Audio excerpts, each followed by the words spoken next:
വെങ്കടേശ്വര ശർമ്മ, വെങ്കടേശ്വര ശാസ്ത്രികൾ, ഞങ്ങളൊക്കെ അദ്ദേഹത്തിനെ ശാസ്ത്രികൾ മാമ എന്ന് വിളിക്കും.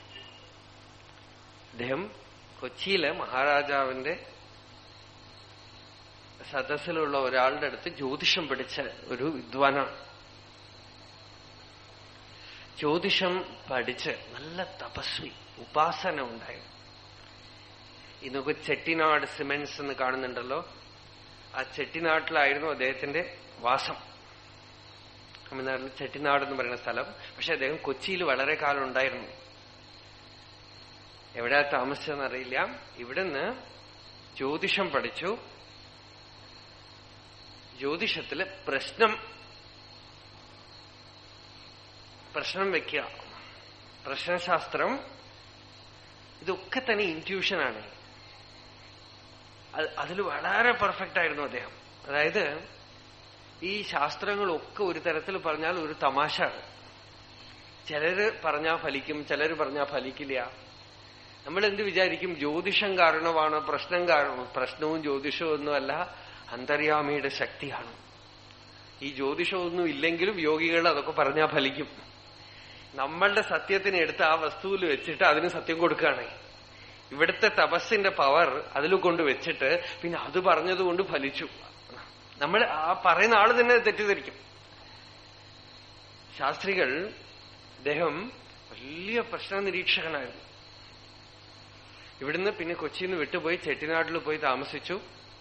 അദ്ദേഹത്തിന്റെ ഭാര്യ വിശാലാക്ഷി പേര്, ശാലാമാമി എന്ന് വിളിക്കണം എല്ലാവരും. ഭർത്താവിനെ ഈശ്വരനെ പോലെ കരുതിയിരുന്നു. അത്ര ഭക്തിയാണ് ആ അമ്മയ്ക്ക്. അവര് ചെട്ടിനാട്ടിലിരിക്കുമ്പോൾ ഒരു എക്സാമ്പിൾ പറയാം അദ്ദേഹത്തിന്റെ ശക്തിക്ക്. ഒരു ദിവസം അദ്ദേഹം തന്റെ ഉപാസന മുറിയിലിരിക്കുകയാണ്.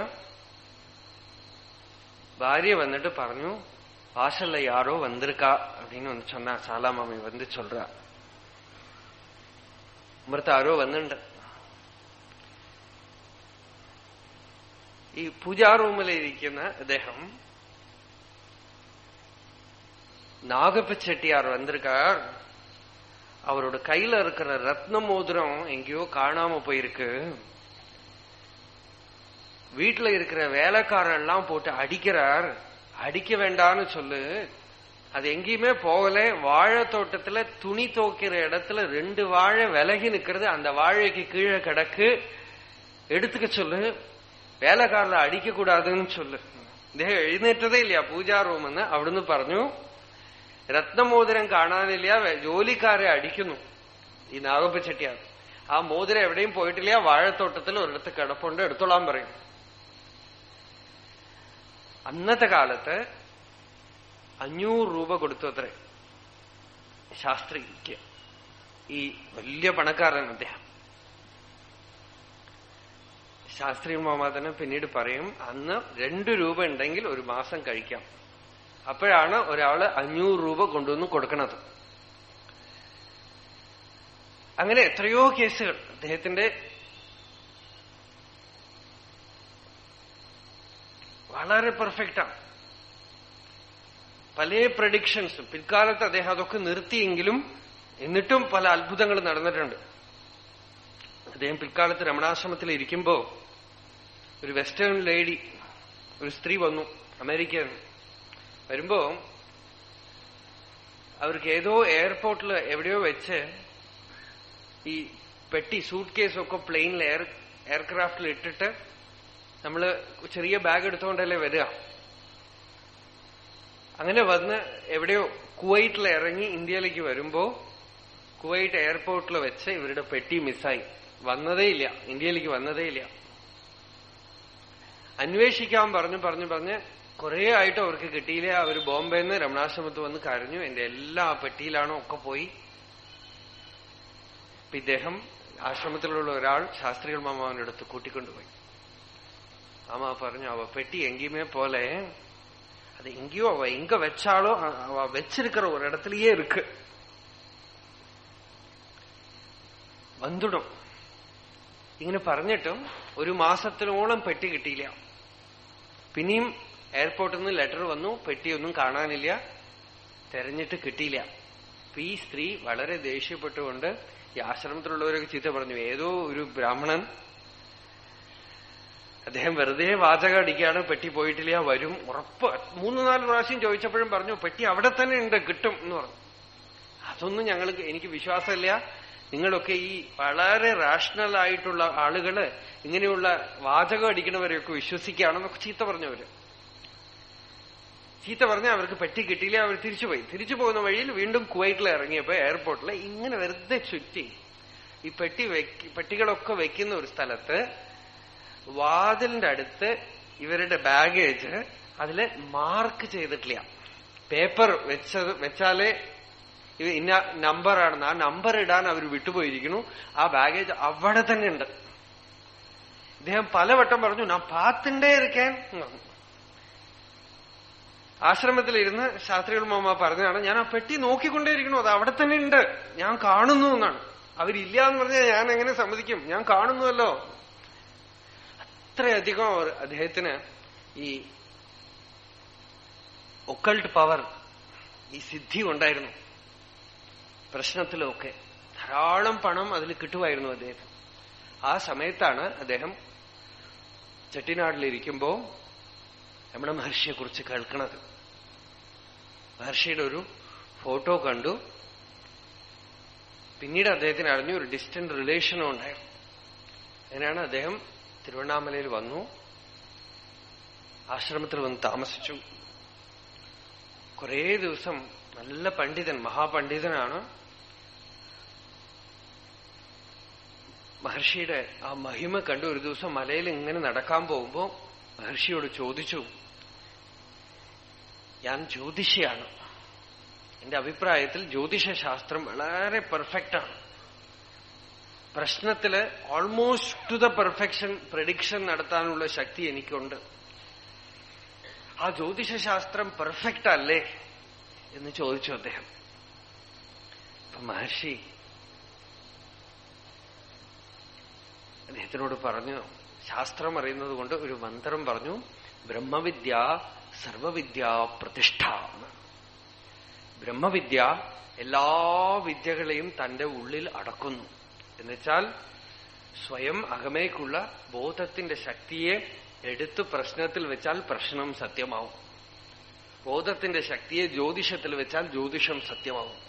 ബോധത്തിന്റെ ശക്തിയെ ഒരു കല്ലിൽ വെച്ചാൽ കല്ല് വർത്തമാനം പറയും, എടുത്ത് മരത്തിൽ വെച്ചാൽ മരം വർത്തമാനം പറയും.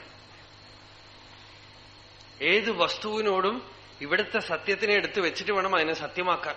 നമ്മൾ പ്രാണപ്രതിഷ്ഠ എന്നൊക്കെ പറയുമ്പോൾ ഈ ഇവിടുത്തെ പ്രാണനെ വേണം പ്രതിഷ്ഠിക്കാൻ. അപ്പൊ എല്ലാ സത്യത്തിന്റെയും മൂലസത്യമായ അന്തര്യാമിയെ, ആത്മാവിനെ അറിയുന്നത് എല്ലാ വിദ്യകളുടെയും പൂർണ്ണരൂപമാണ്. ഇത് മഹർഷി പറഞ്ഞതും ഇത്രയും വലിയ വിദ്വാൻ അദ്ദേഹം അതോടുകൂടെ ആ പ്രൊഫഷൻ നിർത്തി, പ്രശ്ന നിരീക്ഷണം ജ്യോതിഷം ഒക്കെ നിർത്തി. ഭാര്യയോട് പറഞ്ഞു, ഇതൊക്കെ ഒരു ഐഡിയൽ. ശാലാമാമയോട് പറഞ്ഞു, ഞാൻ എന്റെ ഗുരുവിനെ കണ്ടിരിക്കുന്നു, തനിക്ക് എത്ര പണം വേണമെങ്കിൽ ഞാൻ തരാം. ഈ ബൃഹദാരണ്യകോപനിഷത്തിൽ യാജ്ഞവൽക്യൻ പറഞ്ഞ പോലെ തന്റെ പേരിൽ എത്ര വേണമെങ്കിൽ ഞാൻ ഡെപ്പോസിറ്റ് ഇട്ട് വെക്കാം. എനിക്ക് ഇനിമേലാൽ ഈ കർമ്മങ്ങളൊന്നും ചെയ്യാൻ സാധ്യമല്ല. ഞാൻ ഭഗവാനെ കണ്ടിരിക്കുന്നു, ഭഗവാന്റെ അടുത്തേക്ക് ഞാൻ പോവാണ്, എനിക്ക് അനുമതി തരണം. ശാലാമാമി പറഞ്ഞു, നിങ്ങൾ എവിടെ പോണോ അവിടേക്ക് ഞാനും വരുന്നു. ഇത്രയധികം രൂപ ഉണ്ടാക്കാൻ കഴിവുള്ള അങ്ങ് അതൊക്കെ ഉപേക്ഷിച്ചു പോകുന്നു എന്ന് വെച്ചാൽ തീർച്ചയായും അങ്ങ് പോകുന്ന സ്ഥലം ഇതിനേക്കാളും ഒക്കെ എത്രയോ വിലപ്പെട്ടതാണ്. അതുകൊണ്ട് അങ്ങ് പോകുന്ന സ്ഥലത്തേക്ക് ഞാനും വരുന്നു. കഞ്ഞി കുടിച്ചിട്ടാണെങ്കിലും ഭിക്ഷ എടുത്തിട്ടാണെങ്കിലും അങ്ങയുടെ കൂടെ ഞാൻ വസിക്കാം എന്ന് പറഞ്ഞ് അവർ വന്നു. ലിറ്ററലി അവര് സുഖമായിട്ടൊന്നുമല്ല ഇരുന്നത്. ഒരു അമ്പലത്തിലെ മണ്ഡപം, പൊളിഞ്ഞ മണ്ഡപത്തിൽ താമസിച്ചു. ഇതൊക്കെ 40-50 വർഷം മുമ്പ് നടന്ന കഥയാണ്. ഒരു പൊളിഞ്ഞ മണ്ഡപത്തിൽ താമസിച്ചു. അഗ്രഹാരത്തിൽ പോയി ഭിക്ഷ എടുത്തുകൊണ്ടുവരും, ഗിരിപ്രദക്ഷിണം ചെയ്യും. കുറെ കാലം ഭാര്യയോടുകൂടെ ആ മണ്ഡപത്തിൽ താമസിച്ചു. ആശ്രമത്തിലും വകയൊന്നുമില്ല. ഇന്നത്തെ ആശ്രമം കണ്ട അന്നത്തെ ആശ്രമം നമുക്ക് ഊഹിക്കാനേ പറ്റില്ല. ഒന്നുമില്ല ആശ്രമത്തില്. ഭിക്ഷയെടുത്ത് ജീവിച്ചു ആ മനുഷ്യൻ. ലാസ്റ്റ് ഡേയ്സിൽ ആശ്രമത്തിൽ തന്നെ താമസിക്കുമായിരുന്നു. ലാസ്റ്റ് ഡേയ്സിൽ ആശ്രമത്തിൽ താമസിക്കുമ്പോഴും കാര്യമായിട്ട് ഒന്നും ഉണ്ടാവില്ല. എനിക്ക് വഴികാട്ടിയായിരുന്ന ഒരു മഹാത്മാ, ഗണേശൻ പേര്, അദ്ദേഹം ശാസ്ത്രികൾ മാമാവനെ കാണാൻ പോയാ, ஷாலா கணேசன் வந்திருக்கான், கணேசனுக்கு ஏதாவது தின்ன கொடுக்கணும். മാമി ഉള്ളേന്ന് ചിരിച്ചുണ്ട്. ഒന്നുമില്ല അവിടെ കൊടുക്കാൻ, ഒന്നുമില്ല അവർക്ക് അവിടെ ഒന്നുമില്ല കൊടുക്കാൻ. ഗണേശൻ വന്നിരിക്കണു, എന്തെങ്കിലും ഭക്ഷിക്കാൻ കൊടുക്കണം, ഒന്നുമില്ല. പക്ഷെ സന്തോഷമായിട്ട് ആശ്രമത്തിൽ നിന്ന് രാവിലെ ഒരു ഇഡ്ഡലി കൊണ്ടുവരും. നമുക്ക് ഭാവന ചെയ്യാൻ പറ്റില്ല. ഒരേ ഒരു ഇഡ്ഡലി പകുതി തിന്നിട്ട് പകുതി വൈകുന്നേരം തിന്നാനായിട്ട് വെച്ചോളൂ. ഒരു ഇഡ്ഡലി. ഇതൊക്കെ ഈ അടുത്ത കാലത്താണ്. അദ്ദേഹത്തിന് വേണമെങ്കിൽ ലക്ഷം ഉണ്ടാക്കാമായിരുന്നു. അത്ര പാണ്ഡിത്യം, അത്രയധികം ജ്യോതിഷത്തില് അവഗാഹം എല്ലാം ഉണ്ടായിരുന്ന മനുഷ്യൻ. അതാണ് ഈ ബ്രഹ്മവിദ്യ വളരെ ഡേഞ്ചറസ് ആണ്. വളരെ ഡേഞ്ചറസ് ആണ്. എന്താന്ന് വെച്ചാൽ കുബേരനെ കുചേലനാക്കി കളയും. അതാണ് ഗോപസ്ത്രീകൾ പറഞ്ഞ ഈ കൃഷ്ണന്റെ അടുത്ത് പോവാനേ പാടില്ല. ബഹവ ഇഹ വിഹംഗാഹ ഭിക്ഷുചര്യാം ചരന്തി. എത്രയോ കിളികൾ കൂടുപൊട്ടിച്ച് ആകാശത്ത് പറക്കുന്ന പോലെ ഇവിടെ ഒരുപാട് പേര് ഭിക്ഷുക്കളായിട്ട് അറിഞ്ഞു നടക്കണമെന്നാണ്. ലാസ്റ്റില് അദ്ദേഹം സുഖമില്ലാതെ ഇരിക്കുമ്പോ സീരിയസ് ആയിട്ട് കാലില് വാതവും വ്രണവും വന്നു. കാല് വേദനിച്ചുകൊണ്ടിരിക്കുമ്പോ ഈ ഗണേശൻ ആ കാലില് പിടിച്ചുകൊണ്ട് കരഞ്ഞുകൊണ്ട്, മാമാ ഉങ്ക കാലുക്ക് ഇപ്പടി வந்துடுதே மாமா அப்படின்னு அழுதாரு கணேசன். சாஸ்திரிகள் மாமா இருக்கானே ரொம்ப ரெடி விட்டார். போடா முட்டாளே, ஏண்டா കാല് പാക്കറേ, മുക്കാല് പാരടാ. കാലിന് ഇങ്ങനെ വന്നുവല്ലോ, എന്തിനാ കാലിനെ നോക്കണു, മുക്കാലിനെ നോക്കൂ. ആ വാക്കൊന്ന് മാറ്റി അദ്ദേഹം. പിന്നെയാണ് അതിന്റെ അർത്ഥം അദ്ദേഹം പറയണത്.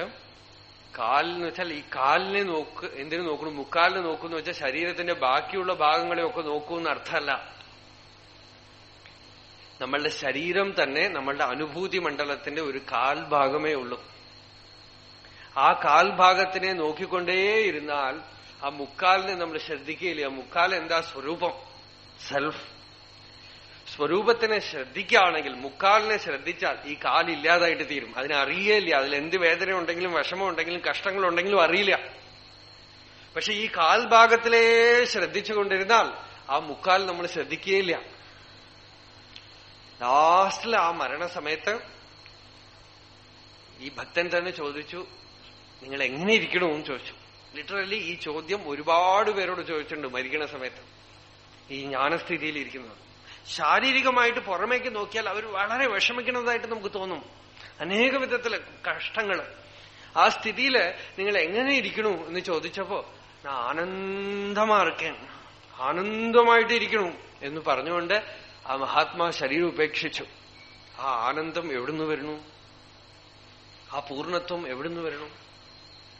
പുറമേക്ക് നോക്കിയാൽ ദാരിദ്ര്യം, നേരെ ചൊവ്വ ആഹാരം കഴിക്കാൻ പോലും ഇല്ല, ശാരീരികമായ വിഷമം, ഓൾ ഡിഫിക്കൽട്ടീസ്. എന്നിട്ട് അകമയ്ക്ക് പൂർണ്ണം. എപ്പോഴും ജോക്ക് അടിച്ചുകൊണ്ടേയിരിക്കും. വളരെ ഹ്യൂമർ സെൻസാണ്.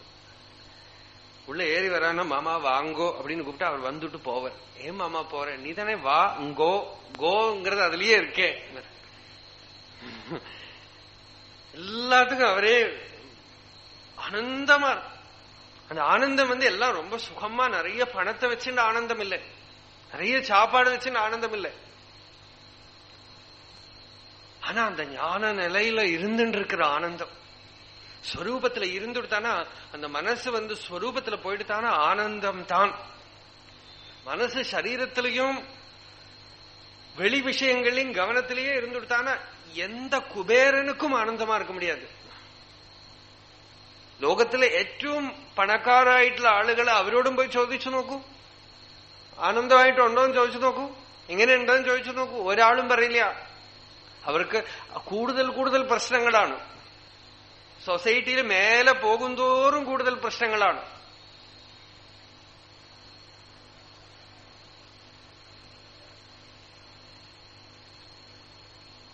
ഇത് വേണമെങ്കിൽ നമ്മൾ പരീക്ഷിച്ചു നോക്കണം. സമൂഹത്തിലൊന്ന് നടന്ന് ആളുകളുമായിട്ടൊന്ന് ഇടപഴകി നോക്കണം.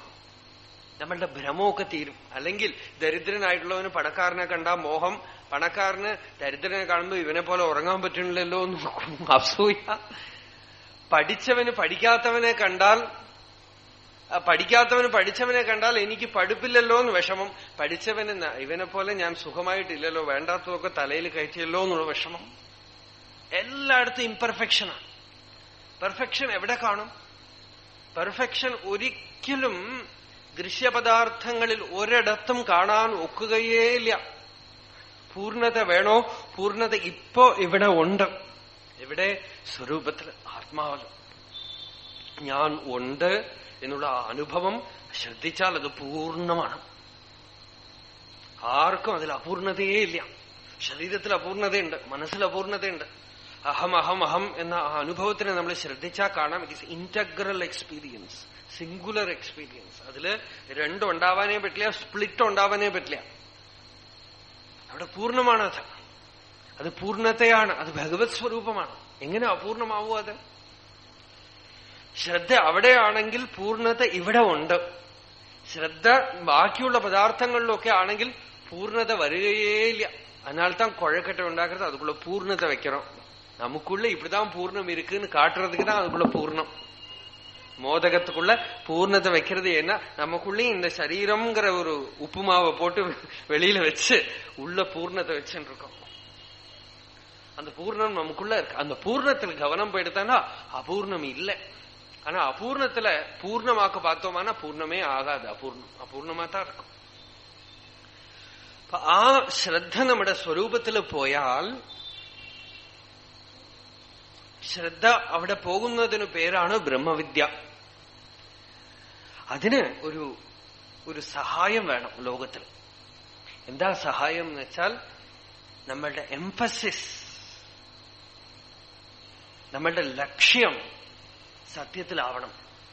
എന്നിട്ട് ആ സത്യം കഴിഞ്ഞിട്ടുള്ള ബാക്കിയുള്ളതൊക്കെ, സത്യം എന്നുള്ളതിന് ഭഗവാൻ എന്ന് വെച്ചുള്ള ഭഗവാൻ നമുക്ക് മുഖ്യമായിരിക്കണം. ഭഗവാൻ മുഖ്യമായി വെച്ചുകൊണ്ട് ഭഗവാനാണ് മുഖ്യം എന്ന് തീരുമാനിച്ചാൽ തന്നെ ബാക്കിയൊക്കെ യോഗമായിട്ട് മാറും. അല്ലാതെ കർമ്മയോഗം എങ്ങനെ ചെയ്യാം എന്ന് ചോദിക്കണ്ട. ആർക്ക് ജീവിതത്തിന്റെ സെന്റർ പില്ലർ ഭഗവാനാണോ അവരുടെ കർമ്മം നാച്ചുറലി കർമ്മയോഗമാകും. ഏതിന് പ്രൈമറി ഇമ്പോർട്ടൻസോ അതിൽ മാത്രമേ നമ്മളുടെ ആസക്തി നിൽക്കുകയുള്ളൂ. ബാക്കിയുള്ളതൊക്കെ കാര്യം കഴിഞ്ഞാൽ വിട്ടുപോകും. എപ്പോ വേണമെങ്കിൽ നോക്കിക്കോളൂ. അതൊരു നിയമമാണ്. പ്രൈമറി ഇമ്പോർട്ടൻസ് ഏതിനാണോ അത് നിന്നുകൊണ്ടേയിരിക്കും. പണത്തിന് പ്രൈമറി ഇമ്പോർട്ടൻസ്. അതുകൊണ്ട് ഒരു ബാങ്കിൽ പോയി ജോലി ചെയ്യുന്ന ഒരാൾ, ബാങ്കിലുള്ള ജോലി ഇമ്പോർട്ടന്റ് അല്ല, അയാൾക്ക് കിട്ടുന്ന സാലറിയാണ് ഇമ്പോർട്ടന്റ്. അതുകൊണ്ട് എന്താ, ജോലി റിട്ടയർമെന്റ് ആയ ഉടനെ ആ ജോലിയൊക്കെ മറന്നു പോണു, പക്ഷെ പണം മറന്നു പോണില്ല.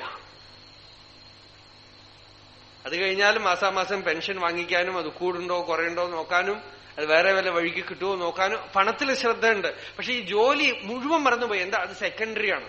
പക്ഷെ ഉള്ള കാലത്ത് നന്നായിട്ട് ചെയ്തു. നാച്ചുറലായിട്ട് അത് കർമ്മയോഗമാവും.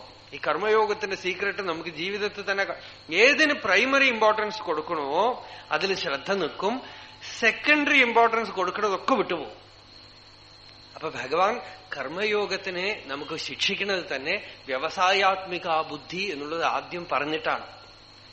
ജീവിതത്തിന്റെ പരമലക്ഷ്യം ഇവിടെ കർമ്മം ചെയ്യലോ സമ്പാദിക്കലോ കൂട്ടലോ ഒന്നുമല്ല. പരിപൂർണമായ വസ്തു, അതിനെ ഭഗവാൻ എന്ന് വിളിക്കൂ, ഭക്തി എന്ന് വിളിക്കൂ, ജ്ഞാനം എന്ന് വിളിക്കൂ, എന്താണെങ്കിലും വേണ്ടില്ല. ആ ഭഗവത് പ്രാപ്തിയാണ് ലക്ഷ്യം എന്ന് നല്ലവണ്ണം അരക്കിട്ട് ഉറപ്പിച്ചിട്ട് പിന്നെ നീ കർമ്മം ചെയ്യ, എന്ത് വേണമെങ്കിൽ ചെയ്തോളാം. അപ്പൊ എന്താവെന്ന് വെച്ചാൽ കർമ്മം നാച്ചുറലായിട്ട് തന്നെ നമ്മൾ സംഘമില്ലാതെ ചെയ്യും. കർമ്മം യജ്ഞമായിട്ട് മാറും. കാരണം നമുക്ക് അതിൽ വലിയ ഇമ്പോർട്ടൻസ് ഒന്നുമില്ല. നമ്മളുടെ സെന്റർ കർമ്മത്തിലേ അല്ല. നമ്മളുടെ സെന്റർ എവിടെയാണോ അവിടെ നമുക്ക് ഇമ്പോർട്ടൻസും സ്വാർത്ഥതയും ഒക്കെ വരും. നാച്ചുറലാണ്. അതിനെ അങ്ങനെ അല്ലാതാക്കാൻ ശ്രമിച്ച വെറുതെ വിഷമം. നമ്മളുടെ ശ്രദ്ധ ഭഗവാനിൽ വെച്ചിട്ട് കർമ്മത്തിനെ ചെയ്യുകയാണെങ്കിൽ ആ കർമ്മം സഹജമായിട്ട് കർമ്മം യോഗമായിട്ട് തീരും. മനസ്സ് വേറെ എവിടെയും പോല. അതാണ് അടുത്ത ശ്ലോകത്തിൽ ഭഗവാൻ പറയുന്നത്. കഴിഞ്ഞ ശ്ലോകത്തിൽ പറഞ്ഞു, പുറമേക്കുള്ള ഇന്ദ്രിയങ്ങളെയൊക്കെ പിടിച്ചു നിർത്തിയിട്ട്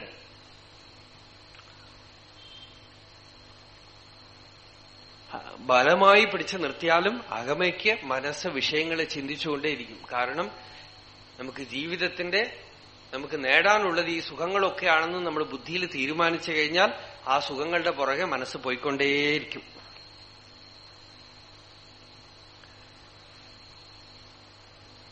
നേരെ മറിച്ച് ജീവിതത്തിന്റെ പരമലക്ഷ്യം ഈശ്വരനാണെന്ന് തീരുമാനിച്ചു കഴിഞ്ഞാലോ ഇന്ദ്രിയങ്ങൾ നാച്ചുറലായിട്ട് നമുക്ക് വഴങ്ങിത്തരും.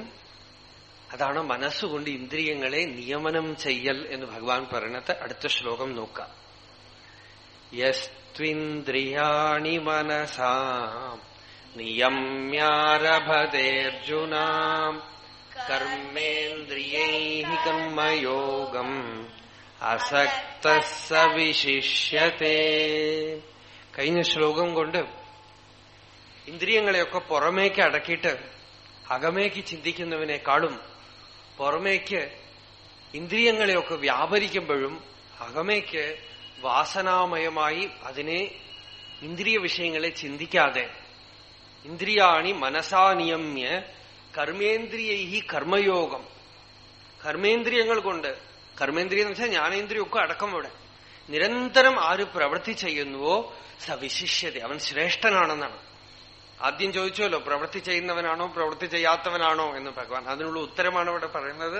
പ്രവൃത്തി ചെയ്യുന്നവൻ ജ്ഞാനി പ്രവൃത്തി ചെയ്യാതെ ഇരിക്കുന്നത് കൊണ്ട് തെറ്റില്ല. പക്ഷേ ജ്ഞാനം അടഞ്ഞ ശേഷം അയാൾ പ്രവൃത്തി ചെയ്യുകയാണെങ്കിൽ അത് കൂടുതൽ അതിനൊരു സൗന്ദര്യം ഉണ്ടെന്നാണ്. ജ്ഞാനം അടഞ്ഞ ശേഷവും അയാൾ നിരന്തരം പ്രവർത്തിക്കുമ്പോൾ ആ പ്രവൃത്തിയിലും അയാളുടെ ജ്ഞാനത്തിന്റെ ബലം കാണാം. അതുകൊണ്ട് മനസ്സ് നിയമനം ചെയ്തുകൊണ്ട്, ഇന്ദ്രിയങ്ങൾ നിയമനം ചെയ്തുകൊണ്ട് ആത്മാനുഭവത്തോടുകൂടെ ലോകത്തിൽ ആര് പ്രവർത്തിക്കുന്നുവോ, എന്നുവെച്ചാൽ പ്രവർത്തിക്കുക ഉദ്ദേശത്തോടുകൂടെയല്ല, അസക്ത, അയാൾക്ക് പ്രവർത്തിച്ചിട്ട് ഒന്നും കിട്ടാനില്ല, കർമ്മം കൊണ്ട് ഒന്നും കിട്ടാനില്ല, പിന്നെ എന്തിനു ചെയ്യണു എന്നുവെച്ചാൽ അയാളുടെ നിയതി സ്വഭാവത്തിനനുസരിച്ചിട്ടുള്ള കർമ്മം ചെയ്യുന്നു. എങ്ങനെയുള്ള കർമ്മം ചെയ്യും? ഓരോരുത്തരും അവരവരുടെ സ്വഭാവത്തിനനുസരിച്ചിട്ടുള്ള കർമ്മം നല്ലവണ്ണം നോക്കണം. അതിലാണ് ഈ ഭക്തൻ ജ്ഞാനി എന്നുള്ള വ്യത്യാസമൊക്കെ വരുന്നത്. ചൈതന്യ മഹാപ്രഭു നാമസങ്കീർത്തനം ചെയ്തുകൊണ്ട് നർത്തനം ചെയ്തു. ശങ്കരാചാര്യർ ജ്ഞാനത്തിനെ പ്രഭാഷണം ചെയ്തുകൊണ്ട് നടന്നു. രമണ മഹർഷി ഒരേയിടത്ത് നിശ്ചലമായി ഇരുന്നുകൊണ്ട് വരുന്നവർക്ക് മാത്രം ജ്ഞാനികളുടെ ഉപാധിയിൽ എത്ര വ്യത്യാസമുണ്ട്, മഹാത്മാക്കളുടെ ഉപാധിയിൽ. നമ്മൾ ഈ ഉപാധിയെ നോക്കുന്നത് കൊണ്ട് ഇവരുടെ മാർഗം വേറെ, ഇവരുടെ മാർഗം വേറെ, ഇവരുടെ മാർഗം വേറെ ഒക്കെ തോന്നും. പക്ഷേ അനുഭൂതി, ഒരേ അനുഭവം, അത് ഉപാധിയിലൂടെ പുറത്തു വരുമ്പോ അതാത് ഉപാധിയിൽ എന്തൊക്കെ അടങ്ങിക്കിടക്കുന്നു ആ ഉപാധിയിലുള്ള സ്വഭാവം പുറമേക്ക് ചീറ്റിക്കൊണ്ടുവരും. അത് ജ്ഞാനികളിൽ പ്രത്യേകിച്ച്. കൃഷ്ണൻ എങ്ങനെ ഉണ്ടായിരുന്നു? ഒരേ പൊളിറ്റീഷ്യൻ അല്ലെ. എല്ലാ രാഷ്ട്രീയ പ്രശ്നങ്ങൾക്കും അന്നത്തെ കാലത്തുള്ള എല്ലാ പ്രശ്നങ്ങളിലും ഒത്തുതീർപ്പിന് നടന്നുകൊണ്ടിരുന്നു. യോഗവാസിഷ്ഠത്തിൽ കൃഷ്ണൻ, ജനകൻ, വസിഷ്ഠൻ, ശുകബ്രഹ്മ മഹർഷി ഇവരെയൊക്കെ ഉദാഹരണമായി പറഞ്ഞുകൊണ്ട് പറയുന്നു. ശുകബ്രഹ്മ മഹർഷി ലോകമേ അറിയാതെ, വസ്ത്രം പോലും ഇല്ലാതെ, ശരീരപ്രജ്ഞയില്ലാതെ നടന്നു. വസിഷ്ഠൻ രാവിലെ എണീറ്റാൽ സന്ധ്യാവന്തനം, ഔപാസനം, ബ്രഹ്മയജ്ഞ, അഗ്നിഹോത്രം എന്തൊക്കെയോ. വസിഷ്ഠനും ജ്ഞാനിയാണ്, ശുകബ്രഹ്മ മഹർഷിയും ജ്ഞാനിയാണ്. ജനകൻ രാജാവായിട്ട് രാജ്യകാര്യങ്ങളൊക്കെ നടത്തിക്കൊണ്ടിരുന്നു. കൃഷ്ണനോ ഓരോ സാമ്രാജ്യ പ്രശ്നങ്ങളും രാസക്രീഡയും വെണ്ണകക്കലും എല്ലാം ചെയ്തുകൊണ്ട് നടന്നു. എത്ര വ്യത്യാസം നോക്കൂ ഉപാധിയില്. ഒന്നുപോലെ ഉണ്ടാവില്ല, യൂണിക്കാണ് ഓരോ ഉപാധിയും.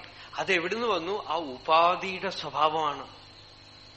ഒരു ലൗകിക ഉദാഹരണം, ആ ഉദാഹരണം എനിക്കിഷ്ടമല്ല, എന്നാലും ലൗകിക ഉദാഹരണം പറഞ്ഞാൽ ഇലക്ട്രിസിറ്റി ഫാനിലൂടെ വരുമ്പോ കാറ്റ് തരണം. ഇലക്ട്രിസിറ്റി കാറ്റ് തരുന്നതാണോ എന്ന് ചോദിച്ചാൽ എന്ത് പറയാൻ പറ്റും? ഹീറ്ററിൽ വരുമ്പോ ചൂടാക്കുന്നു, ഫ്രിഡ്ജിൽ വന്നാൽ അതേ ഇലക്ട്രിസിറ്റി തണുപ്പിക്കുന്നു. ടേപ്പ് റെക്കോർഡറിലാണെങ്കിൽ പാട്ട് പാടും. ഇലക്ട്രിസിറ്റി ഭാഗവതരാണോ? നല്ലവണ്ണം പാട്ട് പാടുമോ എന്ന് ചോദിച്ചാൽ എന്ത് ചെയ്യാൻ പറ്റും? ഗ്രൈൻഡറിൽ ഇലക്ട്രിസിറ്റി അരി ഇട്ട് കഴിഞ്ഞാൽ അരച്ചു തരുന്നു അല്ലെ? ഒക്കെ ഒരേ പവറാണ്. അത് പറഞ്ഞ് ഗ്രൈൻഡറിൽ ഒരു കാസറ്റ് എടുത്തിട്ടാലോ, അതിലൊരു എല്ലാ ഇലക്ട്രിസിറ്റി അല്ലേ. ഗ്രൈൻഡറിൽ ഒരു കാസറ്റ് CD ഇട്ടിട്ട് ഓൺ ചെയ്താലോ പൊടിച്ചു തരും. അതിന് അതേ അറിയണോ? ഉപാധി ഭേദം ഉള്ളത്തോളം കാലം ആ ഉപാധിക്കനുസരിച്ചേ അതിന്റെ ഫങ്ഷൻ ഉണ്ടാവുള്ളൂ. പക്ഷേ ഇതിലൂടെയൊക്കെ ഒഴുകുന്ന കൃപാശക്തി ഒരേ കൃപാശക്തിയാണ്. അതുകൊണ്ട് ജ്ഞാനികളും അറിയേണ്ടത് അറിഞ്ഞു കഴിഞ്ഞാൽ എല്ലാവരും ഒരേപോലെ നാമം ജപിച്ചുകൊണ്ടോ അല്ലെങ്കിൽ സങ്കീർത്തനം ചെയ്തുകൊണ്ടോ അല്ലെങ്കിൽ പ്രഭാഷണം ചെയ്തുകൊണ്ടോ ഒന്നും ഇരിക്കണമെന്നില്ല. എല്ലാം വേറെ വേറെ വേറെ വേറെ വേറെ അവരുടെ ഉപാധി എങ്ങനെയോ അങ്ങനെ. അതാണ് ഭഗവാൻ ഇവിടെ അർജുനനോട് പറഞ്ഞത്. അർജുന, ഞാൻ കർത്താവാണ് ഭോക്താവാണ് എന്നുള്ളത് എടുത്തു മാറ്റിയിട്ട് എങ്ങനെ എടുത്തു മാറ്റും? കർമ്മം ചെയ്യാതിരിക്കാൻ നിനക്ക് അർഹതയേ ഇല്ല. ഞാൻ ചെയ്യില്ല എന്ന് പറഞ്ഞാൽ നിനക്കൊണ്ട് ചെയ്യിപ്പിക്കും. You will be forced to do. അതിൽ നിനക്ക് സ്വാതന്ത്ര്യമേ ഇല്ല. എങ്ങനെയെങ്കിലും നമ്മളെ കൊണ്ട് പ്രകൃതി കർമ്മം ചെയ്യിപ്പിക്കും. ഞാൻ അർജുനൻ പറയണു ഞാനിപ്പോ യുദ്ധം ചെയ്യില്ല എന്ന് പറയാൻ you have no right. You will be made to fight. ഒരിടത്ത് അല്ലെങ്കിൽ ഇനിയൊരിടത്ത്. നമ്മളുടെ ഉപാധിയിൽ നിന്ന് നമുക്ക് പുറത്തു ചാടാനേ പറ്റില്ല. സ്വഭാവത്തിന്, ശരീരത്തിന് ചില സ്വഭാവമൊക്കെ ഉണ്ടോ അതങ്ങനെ ചെയ്തുകൊണ്ടേയിരിക്കും. അപ്പോ ആ ഉപാധി ധർമ്മത്തില് ഞാൻ കർത്താവ് എന്നുള്ളത് എടുത്തു കളയുക എന്നാണ്. ഞാൻ കർത്ത, അതിലേ നമുക്ക് സ്വാതന്ത്ര്യമുള്ളൂ, ഫ്രീഡം ഉള്ളൂ. എല്ലാരും തല പൊട്ടിക്കുന്ന ഒരു കാര്യമാണ് നമ്മൾക്ക് ഡെസ്റ്റിനിയാണോ ഫ്രീ വില്ലാണോ. സ്വരൂപത്തിൽ ഫ്രീ വില്ലാണ്, ശരീരത്തിൽ ഡെസ്റ്റിനിയാണ്. സ്വരൂപത്തിൽ യു ആർ ഫ്രീ നൗ, ശരീരത്തിലോ ഡെസ്റ്റിനി. ഡെസ്റ്റിനി എന്ന് പറയാൻ കാരണം എന്താ? ശരീരം എന്റെ അല്ല. ഇവിടെയുള്ള മരവും മലയും ഒക്കെ പോലെ അതൊരു വസ്തു പ്രത്യക്ഷപ്പെട്ടിരിക്കണു, ഞാൻ കാണുന്നു. അനിർവചനീയമായി എന്റെ മുമ്പിൽ പ്രത്യക്ഷപ്പെട്ട ഒരു വസ്തുവാണെന്ന്. അതിലെനിക്ക് ഫ്രീഡം ഇല്ല. യുധിഷ്ഠിര മഹാരാജാവ് ചോദിക്കുന്നുണ്ട് ഭാരതത്തില്. ശിശുപാലനെ ഭഗവാൻ വധിച്ചപ്പോ വ്യാസരെ വിളിച്ചു ചോദിച്ചു, വ്യാസരെ, ഈ അറിയാതെ ഈ രാജസൂയ യാഗവേളയിൽ ഒരു വധം നടന്നുവല്ലോ, അതിനെന്തെങ്കിലും പ്രായശ്ചിത്തം ചെയ്യണോ? ഭഗവാനാണോ വധിച്ചിരിക്കുന്നത്? എന്നിട്ടാണ് ഈ ചോദ്യം. അപ്പൊ വ്യാസഭഗവാൻ പറഞ്ഞു, ധർമ്മപുത്രരെ, പ്രായശ്ചിത്തം ചെയ്യാൻ പുറപ്പെട്ടാൽ ഇനി അതിനേ സമയം ഉണ്ടാവുള്ളൂ. കാരണം എന്താ? ഇപ്പൊ ഗണപതി ഹോമമേ ആയിട്ടുള്ളൂ, ഇനി തുടർന്ന് വരാൻ വധം വധം വധം വധം, ഇനിയൊക്കെ വധമാണ്. താങ്കളെ കൊണ്ട് വിട്ടുനിൽക്കാനേ ഒക്കില്ല. മാത്രമല്ല വലിയ യുദ്ധം വരാൻ പോകുന്നു, മഹായുദ്ധം വരാൻ പോകുന്നു. അമ്പോ, പേടിച്ചുപോയി ധർമ്മപുത്രൻ. ധർമ്മപുത്രൻ പറഞ്ഞു, ഞാൻ ഇപ്പൊ തന്നെ വിട്ടുപോവാം. അങ്ങ് പറയുകയാണെങ്കിൽ എന്തെങ്കിലും യാഗയജ്ഞങ്ങളൊക്കെ ചെയ്തിട്ട് ആ യുദ്ധത്തിനെ വേണ്ടാന്ന് വെക്കാം. വ്യാസർ പറഞ്ഞു, ധർമ്മപുത്രരെ, യാഗയജ്ഞമൊക്കെ വേണമെങ്കിൽ ചെയ്തോളൂ, ഞങ്ങൾക്കൊക്കെ കുറച്ച് ദക്ഷിണയൊക്കെ കിട്ടും. പക്ഷെ അതുകൊണ്ട് യുദ്ധമൊന്നും നിൽക്കില്ല, യുദ്ധമൊന്നും നിൽക്കില്ല. ഇത് വന്നേ ഒക്കൂ. എന്താന്ന് വെച്ചാൽ പ്രകൃതി തീരുമാനിച്ചിരിക്കുന്നു. എന്നാൽ ഞാൻ അതിൽ നിന്നും വിട്ടുനിൽക്കാം എന്ന് ധർമ്മപുത്രർ പറഞ്ഞു. താങ്കളെ കൊണ്ട് വിട്ടുനിൽക്കാൻ സാധ്യമല്ല എന്ന് മാത്രമല്ല, താങ്കളെ നടുവിൽ വെച്ചുകൊണ്ടായിരിക്കും ഈ യുദ്ധം നടക്കുക. നോക്കണം, ഒരു ഫ്രീഡവും ഇല്ലാതെ. അപ്പൊ വ്യാസരോട് ചോദിച്ചു, അപ്പൊ എനിക്ക് എവിടെ സ്വാതന്ത്ര്യം? ഞാൻ എന്ത് ചെയ്യും? വ്യാസഭഗവാൻ പറഞ്ഞു, ഒരേ ഒരു സ്വാതന്ത്ര്യം അങ്ങയ്ക്കുണ്ട്. ഈ യുദ്ധം എന്നെ കാരണം സംഭവിക്കുന്നു, ഞാൻ ഇതിന് കാരണമാണ്, ഞാനാണ് യുദ്ധം ചെയ്യണത്, അല്ലെങ്കിൽ ഞാൻ ചെയ്യില്ല. ഇങ്ങനെ ഒരു ശാഠ്യവും കൂടാതെ ഈ ഞാൻ എന്നുള്ളത് ഉദിക്കാതെ ഇരിക്കുക. അപ്പൊ ഈ യുദ്ധമോ യാഗമോ നല്ലതോ ചീത്തയോ എന്ത് നടന്നാലും അഭിമാനവും ഉണ്ടാവില്ല, അപമാനവും ഉണ്ടാവില്ല. രണ്ടും അങ്ങയെ ബാധിക്കില്ല. ഇത് നടന്നു പോട്ടെ, ഇത് അങ്ങയെ സ്പർശിക്കുകയേ ഇല്ല. അഹങ്കാരം ഉദിക്കാൻ അനുവദിക്കാതിരിക്കുക. ഒരു കർമ്മവും അങ്ങല്ല ചെയ്യണത്. കർമ്മം അങ്ങയിലൂടെ നടക്കുകയാണ്. പ്രകൃതി മുഴുവൻ കർമ്മം ചെയ്തുകൊണ്ടിരിക്കുന്നു. അതിൽ വെറുതെ ഞാൻ ചെയ്യണു എന്ന് അങ്ങ് അഭിമാനിക്കുകയാണ്, അഹങ്കരിക്കുകയാണ്. ആ കർമ്മം അങ്ങയിലൂടെ നടക്കട്ടെ. അങ്ങയിലൂടെ എന്ത് കർമ്മം നടക്കണോ ആ കർമ്മത്തിനെ അങ്ങ് തടസ്സം ചെയ്യരുത്. കൃഷ്ണൻ പുല്ലാങ്കുഴലെടുത്ത് വായിക്കുമ്പോ രാധാദേവി ചോദിച്ചു അത്രേ പുല്ലാങ്കുഴലോട്, വേണുവിനോടെ, വേണു നീ എന്ത് ഭാഗ്യം ചെയ്തു, കണ്ണൻ ഞങ്ങളെയൊക്കെ വിട്ടിട്ട് അപ്പപ്പോ ഓടിപ്പോകുന്നു, നിന്നെ വിടുന്നേ ഇല്ല, എപ്പോഴും കയ്യിലേ വെച്ചുകൊണ്ടിരിക്കണു, അല്ലെങ്കിൽ ഇടുപ്പിൽ വെക്കണം, അല്ലെങ്കിൽ വായിൽ വെക്കുന്നു. അപ്പൊ വേണു പറഞ്ഞു അത്രേ രാധയോട്, രാധ നോക്കൂ, ഞാൻ ഒന്നുമില്ല, ഉള്ളില് ഹോളോ ആണ്. ഇതുപോലെ ആവാമെങ്കിൽ ഭഗവാൻ എപ്പോഴും അതിലൂടെ സംഗീതം പുറപ്പെടുവിച്ചുകൊണ്ടേയിരിക്കും. അത് ഫുള്ളി ഹോളോ ആണ്, ഒന്നിലും ഒരു എന്റേത് ഞാൻ വ്യക്തിത്വമേ നടുവിലില്ല. അപ്പൊ ഭഗവാന്റെ സംഗീതം അതിലൂടെ ഒഴുകും, അല്ലേ, തടസ്സമില്ല. ഇനിയിപ്പോ പുല്ലാങ്കുഴൽ സ്വയം പാടാൻ തുടങ്ങിയാൽ എങ്ങനെ ഉണ്ടാവും എന്ന് ആലോചിച്ച് നോക്കുക.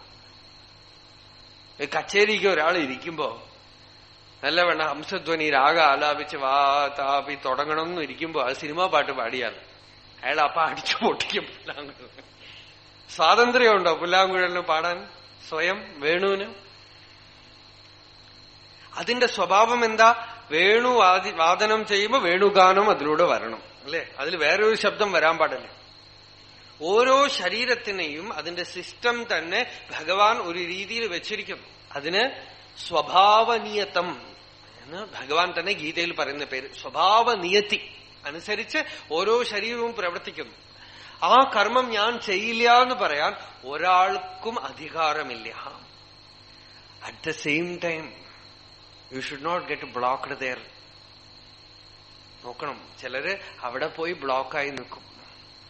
ശരീരം എന്തു വേണമെങ്കിൽ ചെയ്യട്ടെ, ഇത് ഞാൻ ചെയ്യണു എന്നുള്ളത് ന്യായീകരിക്കാനുമല്ല, നമ്മളുടെ ശ്രദ്ധ മുഴുവൻ ചെയ്യുന്നവനിലേക്ക്. ഈ ചെയ്യുന്നത് കൊണ്ട് പൂർണ്ണം ഉണ്ടാവില്ല, പൂർണ്ണതയാവില്ല. ഞാൻ ചെയ്യണില്ല എന്നുള്ള ഭാവം കൊണ്ടും പൂർണ്ണതയാവില്ല. നിശ്ചലമായ തത്വം ഒന്ന് അകമേ ഉണ്ട്, അത് സ്വയം പൂർണ്ണ വസ്തുവാണ്. അതിലേക്ക് ശ്രദ്ധ പോണം. വിധേഹേ പ്രയത്നസ്യ ച കോപിവാദഃ തയോർദ്വയോർമൂലമജാനതാം സ്യാത്. വിധേഹേ പ്രയത്നസ്യ ച മൂലവസ്തു സഞ്ജാനതാം നൈവ വിധിഹി നയത്നഃ. വിധിക്കും പ്രയത്നത്തിനും ഒക്കെ മൂലമായ ഒരു ആത്മസ്വരൂപമുണ്ട്, സത്യജ്ഞാനാനന്ദരൂപമായ ഒരു വസ്തുവുണ്ട് അകമയ്ക്ക്. അതിനെ ശ്രദ്ധിച്ചിട്ടില്ലെങ്കിൽ there is no spirituality, it is only an explanation. അത്രയേ ഉള്ളൂ. എല്ലാം നടക്കണം. പക്ഷെ ശ്രദ്ധ എവിടെ? ശ്രദ്ധ സെന്ററിലേക്ക് വരണം. ശ്രദ്ധ ഞാനുണ്ട് എന്നുള്ള അനുഭവത്തിൽ വരണം. അത് നമ്മളുടെ ഈ അഹങ്കാരത്തിന്റെ തടസ്സം നീങ്ങുമ്പോ തന്നെ ശ്രദ്ധ അങ്ങോട്ട് വരും നാച്ചുറലായിട്ട്. പക്ഷെ ഈ കർമ്മത്തിന് തടസ്സം നിൽക്കരുത്. ഭഗവാൻ ഇവിടെ പറയുന്നത് അടുത്ത ശ്ലോകം നോക്കാം. നിയതം കുരു കർമ്മത്വം കർമ്മജ്യായോ ഹ്യകർമ്മണഃ ശരീരയാത്രാപി ച തേ ന പ്രസിദ്ധ്യേത കർമ്മണഃ. ജായസീ ചേത് കർമ്മണസ്തേ മതാബുദ്ധിർജനാർദ്ദന എന്ന് ചോദിച്ചു ആദ്യത്തെ ശ്ലോകത്തിൽ അർജുനൻ. കർമ്മത്തിനേക്കാളും അങ്ങയുടെ അഭിപ്രായത്തിൽ ബുദ്ധി ശ്രേഷ്ഠമാണെങ്കിൽ എന്തിനീ കർമ്മത്തിൽ എന്നെ തള്ളിവിടുന്നു? അവിടെ ജ്യായസി എന്ന് ചോദിച്ചപ്പോ അതിന് ഉത്തരമായി ഭഗവാൻ ഇവിടെ ജ്യായ എന്നുള്ള പദം പ്രയോഗിച്ചുകൊണ്ട് തന്നെ ഭഗവാൻ പറയുന്നു, വെറുതെ കർമ്മം ഉപേക്ഷിക്കുന്നതിനേക്കാളും കർമ്മം ചെയ്യുന്നത് ജ്യായ ശ്രേഷ്ഠമാണ്. കർമ്മജ്യായോ ഹി അകർമ്മണ. കർമ്മമില്ലാതെ നേരത്തെ കൂട്ടി ഉപേക്ഷിക്കുകയാണെങ്കിൽ അത് ഒന്നിനും കൊള്ളാതെ ഉഭയഭ്രഷ്ടനായിട്ട് തീരും. ഇയാളുടെ ഉള്ളിൽ കർമ്മം ചെയ്യാനുള്ള വാസനയുണ്ട്, പ്രാരബ്ധ വാസനയൊക്കെ. It should be spend out. അല്ലെങ്കിൽ ഒരിക്കലും സ്ഥിതപ്രജ്ഞത്വം വരില്ല, ജ്ഞാനാനുഭൂതി വരില്ല. There is no short cut. Short cut ഉണ്ടെന്ന് നമ്മൾ വിചാരിക്കും. നേരെ സന്യാസം എടുത്ത് നേരെ പോയി കുറച്ച് പരിശ്രമം ചെയ്ത് ഗുഹയിൽ ഇരുന്നാൽ ഒന്നും നടക്കില്ല, ഒരു വിധത്തിൽ നടക്കില്ല. ഈ അടുത്ത കാലത്ത് വളരെ റവല്യൂഷണറി ആയിട്ട് പ്രസംഗം ചെയ്തിരുന്ന ഒരാളാണ് കൃഷ്ണമൂർത്തി. അപ്പൊ കൃഷ്ണമൂർത്തി ഈ മോഡേൺ എഡ്യൂക്കേഷൻ, മോഡേൺ ഇൻഫ്ലുവൻസ് ഒക്കെ വിമർശനം ചെയ്തുകൊണ്ട് കുട്ടികളെയൊക്കെ നമ്മൾ കേടുവരുത്താണ്, അംബീഷൻ, കോമ്പറ്റീഷൻ ഇങ്ങനെയൊക്കെ പറഞ്ഞു കൊടുത്ത് കുട്ടികളെയൊക്കെ കേടുവരുത്താണ്, അവരെയൊക്കെ ഒരു പുഷ്പം പോലെ വളർത്തണം എന്നൊക്കെ പറഞ്ഞപ്പോ ഒരാള് പുതിയൊരു ഐഡിയ ആയിട്ട് ചോദിച്ചു അദ്ദേഹത്തിനോട്, കൃഷ്ണാജി, നമ്മള് കുറെ കുട്ടികൾ ജനിച്ച ഉടനെ അവരെയൊക്കെ ഏതെങ്കിലും ഒരു ദ്വീപിൽ കൊണ്ടുപോയിട്ട് ആരും കാണാതെ ഒരു എക്സ്റ്റേണൽ ഇൻഫ്ലുവൻസും ഇല്ലാതെ അവിടെ വളർത്തിയ അവരൊക്കെ ജ്ഞാനികളാവുമോ എന്ന് ചോദിച്ചു. ദേ വിൽ ബി ബ്രൂട്ട്സ് എന്ന് പറഞ്ഞു. നമ്മൾ വിചാരിക്കുക ഏതോ ടെക്നിക്ക് ഉണ്ടെന്നാണ്. നമ്മളുടെ ക്ലവർനെസ് ഉപയോഗിച്ച് spirituality can never be cultivated. അവിടെയാണ് കൃപ എന്ന് പറയുന്നത്, ഗ്രേസ്. എന്താന്ന് വെച്ചാൽ ഒരു വിധത്തിൽ നിങ്ങളുടെ സൂത്രപ്പണിയൊന്നും ഭഗവത് അനുഭവ മണ്ഡലത്തിൽ നടക്കുകയേ ഇല്ല. നമ്മളുടെ അഹങ്കാരം വിചാരിക്കുന്ന ഒരു മാർഗവും ശരിയാവില്ല. അപ്പൊ കർമ്മം ഉപേക്ഷിച്ച് രക്ഷപ്പെടാനുള്ള വഴിയൊന്നുമില്ല. നമ്മൾ ഏത് വഴിയിൽ ഇരിക്കണോ ആ വഴിയിൽ പ്രവർത്തിച്ചുകൊണ്ടേയിരിക്കാം. പോട്ടെ, ആ പ്രവൃത്തി ഒന്നും തടസ്സം ചെയ്യണ്ട. ഭഗവാൻ പറയണത് നിയതം കുരു കർമ്മത്വം. നിയതം എന്ന് വെച്ചാൽ നിന്റെ സ്വഭാവത്തിനനുസരിച്ച്, വാസനയ്ക്കനുസരിച്ച് എന്ത് കർമ്മമുണ്ടോ ആ കർമ്മം നടക്കട്ടെ.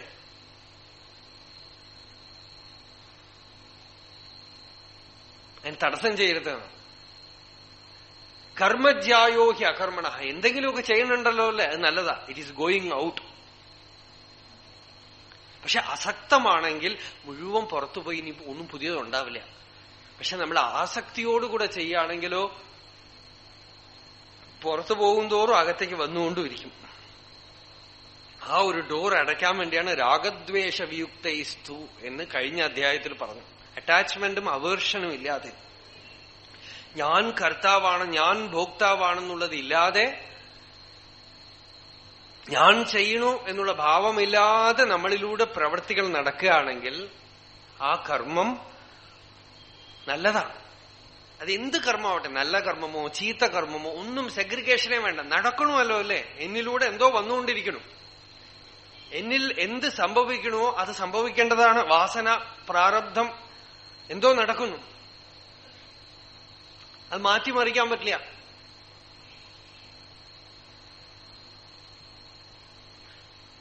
ആ കർമ്മം നടക്കുന്നതിന് നമുക്ക് ശരീരയാത്ര എന്നുള്ളതിന് ഇവിടെ അർത്ഥം ശരീരം തന്നെ നമ്മളൊരു യാത്രയ്ക്ക് വേണ്ടി കൊണ്ടുവന്നിരിക്കുക. എന്താ യാത്ര? ജീവിതത്തിന്റെ ഒരു പരമലക്ഷ്യത്തിനുള്ള ഒരു യാത്ര. എന്താ ലക്ഷ്യം? ശരീരം എന്തിനു വന്നിരിക്കണം? പ്രാരബ്ധം അനുഭവിക്കാൻ. വേറെ ഒരു ഉദ്ദേശം എന്താ? പ്രാരബ്ധം അനുഭവിക്കണം, തത്വജ്ഞാന ദാർഢ്യം ഉണ്ടാവണം. ഓരോ ശരീരവും ഓരോ ചാൻസാണ് നമുക്ക്. തത്വജ്ഞാന ദാർഢ്യം ഉണ്ടാവണം, ജ്ഞാനാനുഭവ ദാർഢ്യം ഉണ്ടാവണം. ഉള്ളിലുള്ള വാസനകൾ പുതിയതുണ്ടാവാതെ ശ്രദ്ധിക്കണം. അതാണ് സ്പിരിച്വാലിറ്റി. ആധ്യാത്മികം എന്ന് പറയുന്നത് പുതിയതായിട്ട് എന്തെങ്കിലും ചെയ്യലല്ല, ഉള്ളത് പുറത്തു പോകണം, പുതിയതൊന്നും ഉണ്ടാവാതെ നോക്കണം. ചെയ്യാതിരിക്കുന്നതിൽ എത്ര പവറുണ്ടോ അത്ര പവർ ചെയ്യുന്നതിൽ ഇല്ല.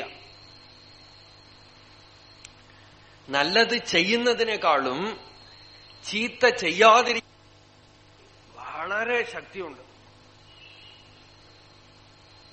നല്ലത് ചെയ്യുന്നതെന്ന് കുറച്ചുകൂടെ പോസിറ്റീവ് എക്സ്റ്റൻഷനാണ്. പക്ഷെ ഈ ചീത്ത ചെയ്യാതിരിക്കുന്നതുണ്ടല്ലോ, അത് വളരെ പവർഫുള്ളാണ്. അപ്പൊ കർമ്മം നമുക്ക് എന്ത് സ്വാഭാവികമായി എന്ത് കർമ്മം വീണ് കിട്ടിയിട്ടുണ്ടോ ആ കർമ്മം നമ്മളിലൂടെ നടക്കട്ടെ. ഞാൻ ചെയ്യണു എന്നുള്ള ഭാവവും വേണ്ട, ഞാൻ ചെയ്യില്ല എന്നുള്ള നിർബന്ധവും വേണ്ട. അർജുനനെ പോലെ ചെയ്തിട്ടില്ലെങ്കിൽ എന്താവും? ശരീരയാത്ര പൂർണ്ണമാവില്ല എന്നാണ്. പിടിച്ചു നിർത്തിയാൽ യു വിൽ ഗെറ്റ് സ്റ്റാഗ്നേറ്റഡ്, മരവിച്ചു പോകും. സാധാരണമായ ഒരു അർത്ഥം പറഞ്ഞാൽ ശരീരയാത്ര എന്നുള്ളതിന് ഒരു സ്വാമി സാധാരണ അർത്ഥം പറഞ്ഞു, പണി ചെയ്തിട്ടില്ലെങ്കിൽ ഉണ്ണാൻ പോലും കിട്ടില്ല എന്നാണ്. അറ്റ്ലീസ്റ്റ് ആ ശരീരയാത്ര, ശരീരജീവനത്തിന് വേണ്ടിയെങ്കിലും ജോലി ചെയ്യണം. ആരെങ്കിലുമൊക്കെ ജോലി ചെയ്ത് കിട്ടണതിനേക്കാൾ ഈ ശരീരം തന്നെ എന്തോ ചെയ്തിട്ട് തിന്നട്ടെ, ജീവിക്കട്ടെ. അപ്പൊ അവനവന്റെ ജീവനത്തിന് വേണ്ടിയെങ്കിലും ശരീരയാത്ര പ്രവൃത്തി ചെയ്യണം. എന്തെങ്കിലും ഒരു പ്രവൃത്തി, എന്തെങ്കിലും പ്രവൃത്തി. രമണ മഹർഷി സമാധിയായപ്പോ മഹർഷിയുടെ ശിഷ്യന്മാർ, പാർഷദന്മാരായിട്ടുള്ള എല്ലാവരും പല സ്ഥലങ്ങളിലേക്ക് പോയി. അതിൽ വലിയൊരു മഹാത്മാവ് ഉണ്ടായിരുന്നു, വിശ്വനാഥസ്വാമി. വിശ്വനാഥസ്വാമി മഹാതപസ്വിയായിരുന്നു, വലിയ സ്കോളറായിരുന്നു, സംസ്കൃത പണ്ഡിതൻ, വേദാന്ത ശാസ്ത്ര പണ്ഡിതൻ. സ്വാമി 20 വയസ്സ് 21 വയസ്സിൽ അദ്ദേഹം ഫ്രീഡം ഫൈറ്റിലുണ്ടായിരുന്നു, സ്വാതന്ത്ര്യ സമരത്തിലുണ്ടായിരുന്നു. ജയിലിൽ നിന്ന് പരീക്ഷ എഴുതാൻ വേണ്ടി തുറന്നു വിട്ടതാണ് അദ്ദേഹത്തിന്. നേരെ തിരുവണ്ണാമലയ്ക്ക് വന്നു, രമണാശ്രമത്തിലേക്ക് വന്നു.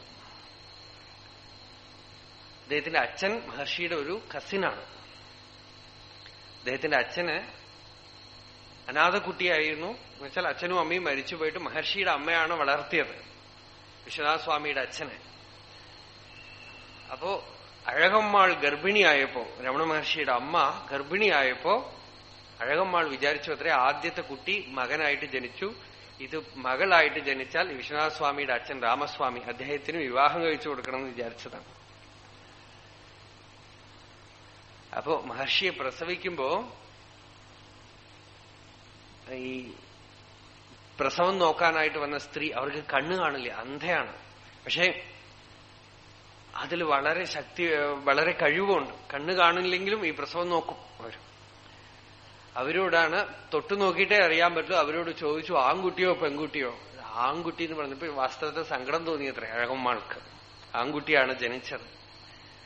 അപ്പൊ ആ അന്ധയാണ് പറഞ്ഞത്, അങ്ങനെ സങ്കടപ്പെടണ്ട, ഏതോ മഹാത്മാവാണ് വന്ന് ജനിച്ചിരിക്കുന്നത്. കണ്ണു കാണാത്ത എനിക്ക് ആ കുട്ടി ജനിച്ച ഉടനെ ഒരു പ്രകാശ ദർശനം ഉണ്ടായി, ഒരു ജ്യോതി ദർശനം ഉണ്ടായി. വിശ്വനാഥസ്വാമി മഹർഷിയുടെ സമാധി വരെ കൂടെ ഉണ്ടായിരുന്നു. വലിയ മഹാത്മാ, വലിയ സ്കോളർ. മഹർഷി പോലും ശാസ്ത്രപരമായിട്ട് എന്തെങ്കിലും സംശയം ഉണ്ടെങ്കിൽ വിശ്വനാഥനെ വിളിക്കും.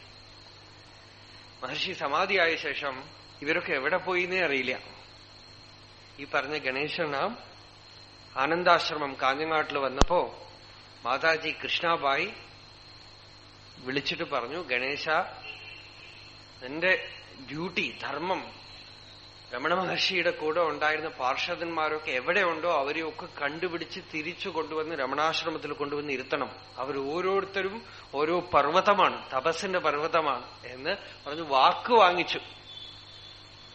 എവിടെ പോയി തരയും? ചിലരെയൊക്കെ കൊണ്ടുവന്നു. വിശ്വനാഥ സ്വാമി എവിടെ തന്നെ അറിഞ്ഞില്ല. നോക്കണം, എത്രയോ കാലത്ത് തപസ്. 20 വയസ്സിൽ മഹർഷിയുടെ അടുത്ത് വന്ന്, അതായത് 1921 വന്ന ആള് 1950 പോയിട്ടുണ്ട്. എവിടെ പോയിന്ന് അറിയില്ല. ഒരു ദിവസം മദ്രാസിലെ ബസ് സ്റ്റാൻഡില് ഇദ്ദേഹം നിൽക്കുമ്പോ, ഈ ഭക്തൻ നിൽക്കുമ്പോ ഒരാള്, പരിചയമുള്ള ഒരാളെ കണ്ടു. അപ്പൊ നിങ്ങൾ എവിടുന്ന് വരണു? ഞാൻ വിശ്വനാഥ സ്വാമിയെ കണ്ടിട്ട് വരികയാണ്. വിശ്വനാഥ സ്വാമി എവിടെ ഉണ്ട്?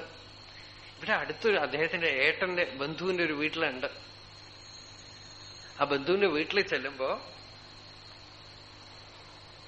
ഒരു ലുങ്കി ഉടുത്ത് ഒരു ബ്രാഹ്മണൻ ഉമ്മർത്ത് നിൽക്കണുണ്ട്. എന്തു വേണം ചോദിച്ചു അത്രേ. ഞാൻ വിശ്വനാഥ സ്വാമിയെ കാണാൻ വന്നതാണ്. അകത്ത് പോ. അകത്ത് പോയപ്പോ അവരുടെ ഭാര്യ അവിടെ നിലത്ത് കിടക്കണുണ്ട്, നീണ്ട് കിടക്കണുണ്ട്. വിശ്വനാഥ സ്വാമിയെ കാണാൻ വന്നു. അകത്ത് പോ. അകത്ത് പോയപ്പോ അവരുടെ മകൾ, ഒരു 20 വയസ്സ് പെൺകുട്ടി, ഈസി ചെയറില് കിടന്നുകൊണ്ട് തമിഴ് മാഗസിൻ വായിച്ചുകൊണ്ടിരിക്കുന്നു, മാസിക വായിച്ചുകൊണ്ടിരിക്കുക. ഒന്ന് ആലോചിച്ച് നോക്കാം. ഒരു സ്ത്രീ ഇവിടെ കിടക്കണു, ഒരു പെൺകുട്ടി അവിടെ കിടക്കണു. ഉള്ളിൽ ചെന്നപ്പോ സ്വാമികൾ അടുക്കളയിൽ പാചകം ചെയ്തുകൊണ്ടിരിക്കുകയാണ്. നമുക്ക് ഭാവന ചെയ്യാൻ പറ്റുമോ? പാചകം ചെയ്യേണ്ടവർ ഇവിടെ ഓരോരുത്തർ കിടക്കുമ്പോ സ്വാമികൾ അടുക്കളയില് പോയി കരഞ്ഞു. സ്വാമി, നീങ്ക ഇങ്ങയാ, நீங்க இருக்க வேண்டிய இடமா இது?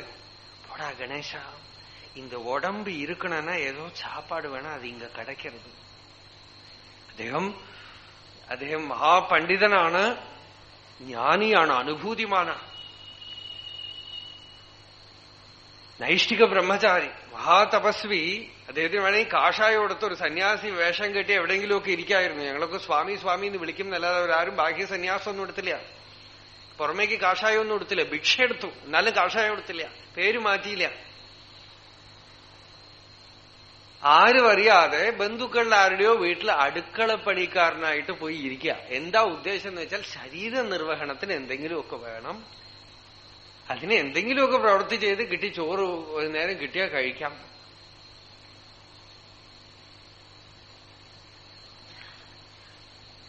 ശരീരയാത്രാപിച്ചനേന പ്രസിദ്ധേത കർമ്മണ. പിന്നീട് കരഞ്ഞ് കാല് പിടിച്ച് തിരിച്ചു കൂട്ടിക്കൊണ്ടുവന്നു.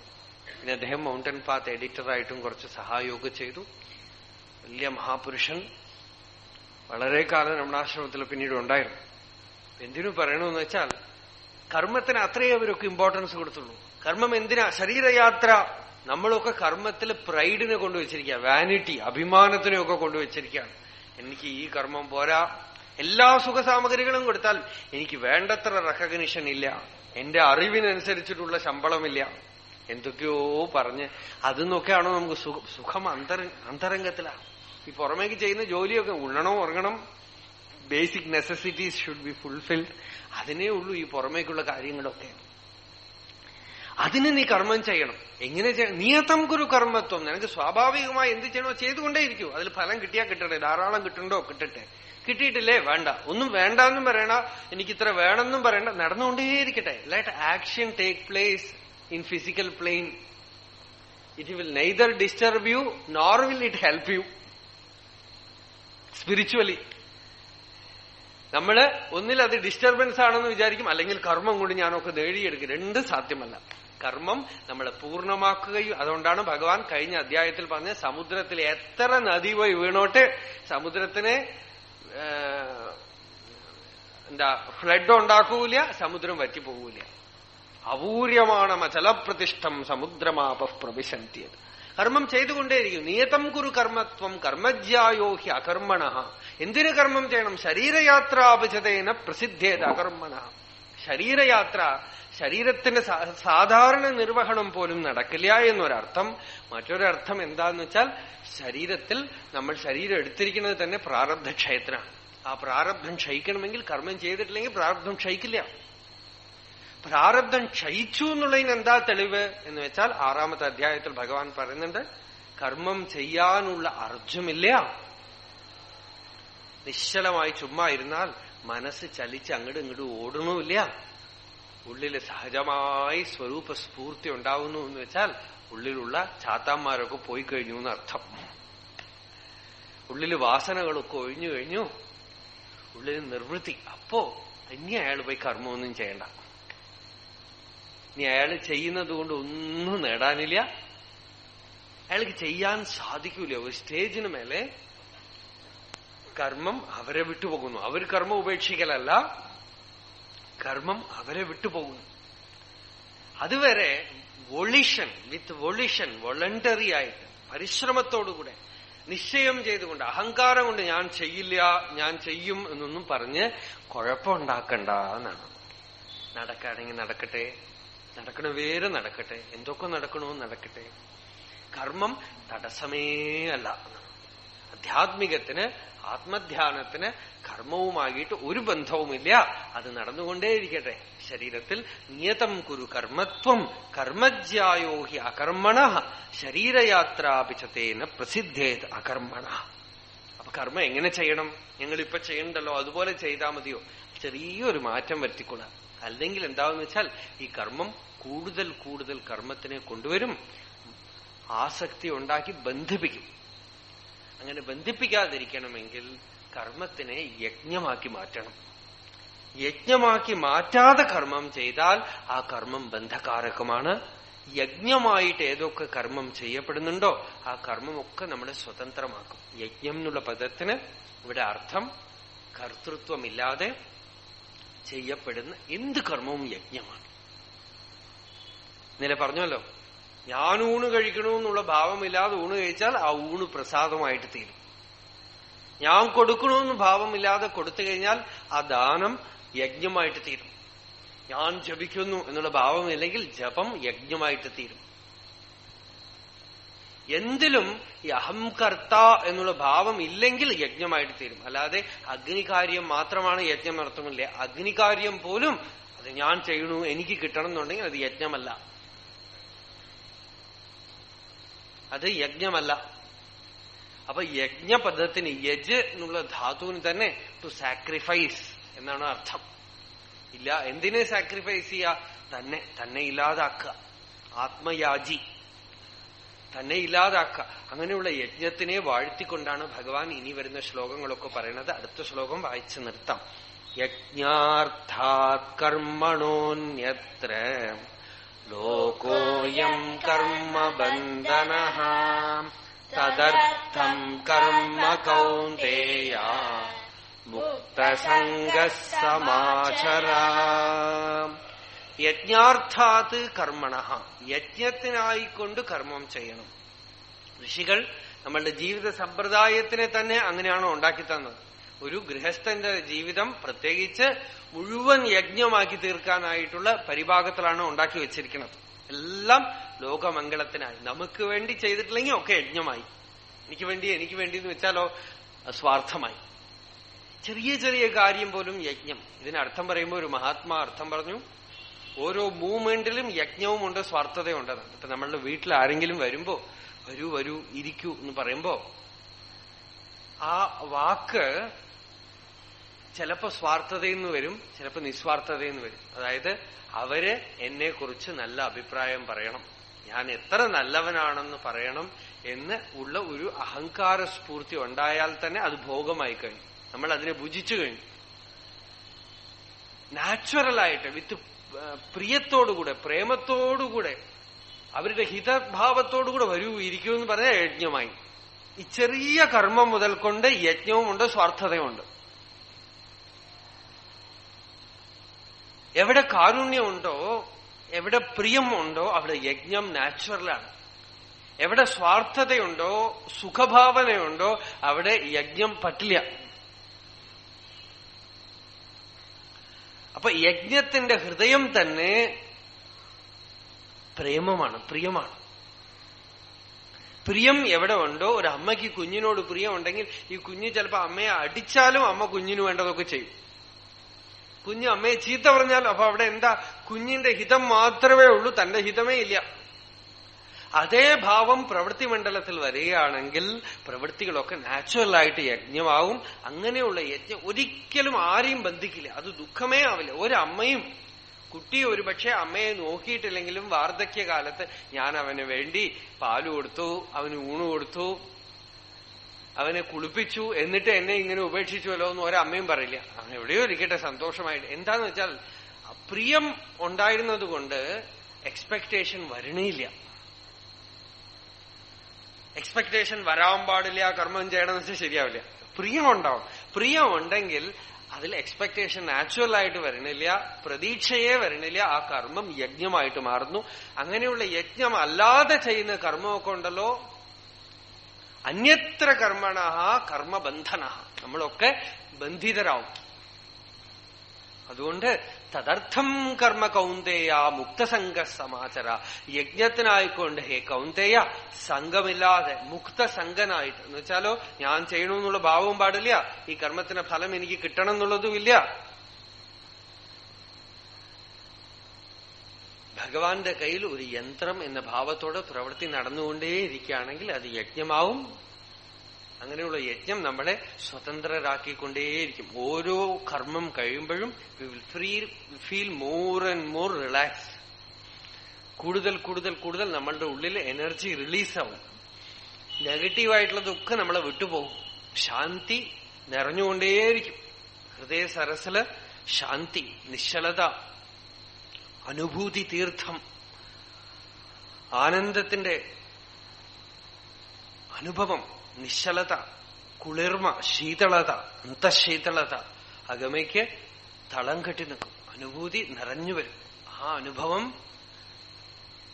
സ്വാർത്ഥത പോകുന്തോറും വിട്ടുപോകുന്തോറും ഏറി വരും. അതിനാണ് യജ്ഞമായിട്ട് ജീവിതം തന്നെ യജിച്ച് നീക്കുക, കർമ്മത്തിനെ യജിച്ച് നീക്കുക എന്നാണ് ഭഗവാൻ പറയുന്നത്. കർമ്മം നമ്മളെ വിട്ടു പോകണമെങ്കിൽ കർമ്മം ചെയ്യുന്നത് കൊണ്ടും പോവില്ല, ചെയ്യാതിരിക്കുന്നതും കൊണ്ടും പോവില്ല. കർമ്മത്തിനെ യജിച്ച് നീക്കണം എന്നാണ്, യജ്ഞമാക്കി നീക്കണം. എന്നാൽ അത് ധ്യാനത്തിൽ കലാശിക്കും, യോഗത്തിൽ കലാശിക്കും, സമാധിയിൽ കലാശിക്കും. നമ്മൾ സമാധിയെ പരിശീലിക്കല്ല. കർമ്മം യജിച്ച് നീക്കപ്പെടുമ്പോ കർമ്മം യജിച്ച് നീക്കിയ അധിഷ്ഠാനത്തിന്റെ പേരാണ് സമാധി. കർമ്മം യജിച്ച് നീക്കിയ അധിഷ്ഠാനത്തിന്റെ പേരാണ് ആത്മാ. കർമ്മം യജിച്ച് നീക്കിയ അധിഷ്ഠാനത്തിന്റെ പേരാണ് ബ്രഹ്മം, ഭഗവാൻ, ഭഗവത് സ്വരൂപം. ആ യജനമാണ് ഇവിടെ പറയണത്. മേൽക്കൊണ്ട് നാളെ കാണും.